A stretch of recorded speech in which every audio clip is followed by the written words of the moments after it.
Bonjour à toutes et à tous, je suis heureux de vous retrouver pour ce message vidéo proposé par la paroisse de Brest et du Nord Finistère. Un message vidéo qui va changer un peu d'habitude. Oui, c'est bien de temps en temps de bouger un peu et de changer nos habitudes. En effet, je ne vais pas vous proposer la prédication qui portera sur les textes de dimanche qui vient, le dimanche 12 juillet, mais je vais vous proposer un petit message pour vous donner envie, si c'est possible, de venir au culte, venir nous rejoindre, que ce soit pour le culte qui aura lieu au 36 rue Voltaire, en présentiel comme on dit, dimanche 12 juillet à 10h30, ou bien de nous retrouver sur Skype à 18h30 pour ce même culte qui sera partagé par le moyen donc de la vidéo et de l'électronique et de l'informatique.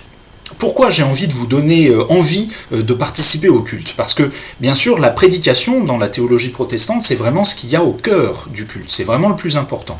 Mais c'est pas le tout du culte. Au culte, on peut se retrouver, se rassembler, même si c'est de façon virtuelle, pour prier ensemble, louer le Seigneur, déposer devant Dieu tous nos fardeaux, recevoir de Dieu l'annonce de son pardon et de sa fidélité pour nous, porter les uns les autres dans la prière et dans l'intercession. Bref, vous voyez, construire vraiment notre communauté et pas être simplement différents individus derrière leurs écrans qui n'ont finalement pas beaucoup de choses en commun, sinon d'entendre de temps en temps un type qui leur donne un message avec lequel ils ne sont pas toujours forcément d'accord en plus, mais c'est tout. Non, il faut que ça soit un petit peu plus vivant, un petit peu plus charnu.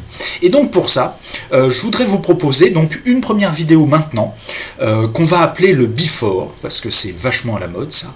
Donc c'est avant la prédication, n'est-ce pas, avant le culte, pour vous donner envie de venir. Et puis il y en aura une autre, quelques jours après le culte, pour que celles et ceux qui y ont participé, s'il y a des questions qui leur sont venues, on puisse tenter d'y répondre, moyennant le fait qu'ils nous les aient proposées. Et ça s'appellera évidemment l'after. Donc ça c'est vachement bien comme ça, vous voyez, on essaye de moderniser un petit peu les choses. Et donc pour vous donner envie de venir, je vais quand même vous dire de quoi va parler un petit peu cette prédication. Nous allons pour ce dimanche 12 juillet, et puis pour les prochains aussi, nous pencher sur le chapitre 13 de l'évangile de Matthieu. Un chapitre assez célèbre parce qu'il présente plusieurs paraboles que Jésus a prononcées dans son enseignement. Et nous allons donc d'abord commencer par nous poser la question, mais qu'est-ce que c'est qu'une parabole? Non, c'est pas ça.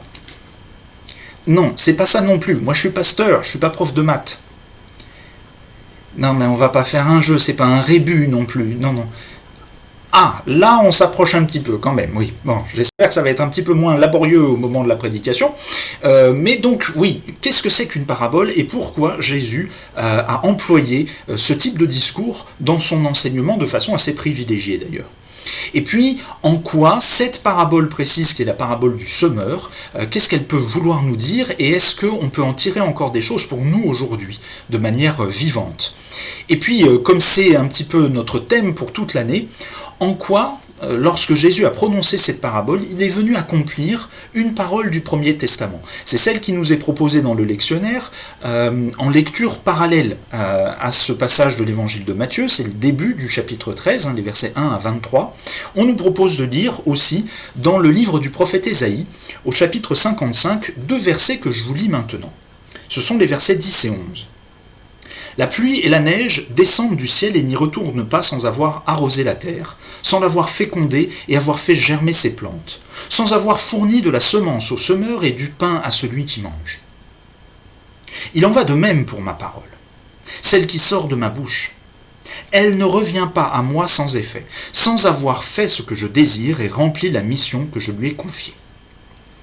Ces mots, qui sont ceux de Dieu, mis dans la bouche du prophète Ésaïe, en quoi ils ont été accomplis? En quoi ont-ils été accomplis par Jésus, notamment au cours de cette parabole? C'est ce que je vous propose de découvrir dans notre culte, dimanche prochain, le 12 juillet, soit au culte du matin à 10h30, pour lequel vous pouvez vous inscrire, au numéro qui s'inscrit juste en dessous de moi, là maintenant, ou bien encore en participant au culte Skype, en rejoignant notre groupe Skype par le moyen de la connexion et l'envoi d'un message que vous pouvez faire à mon adresse mail qui s'inscrit maintenant aussi. Je vous dis à dimanche. Au revoir.